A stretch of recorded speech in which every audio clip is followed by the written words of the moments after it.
Đấy là một cái bộ rễ ăn bì kẹp.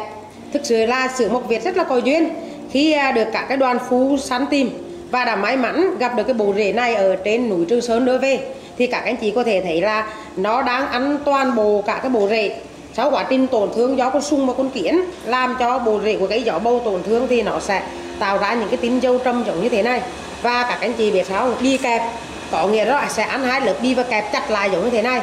Nếu như những cái ruột của nó mà đắp thì nó sẽ tạo ra những cái siêu phẩm vông rất là giá trị mà được giới chơi trầm và săn trầm cực kỳ là yêu thích.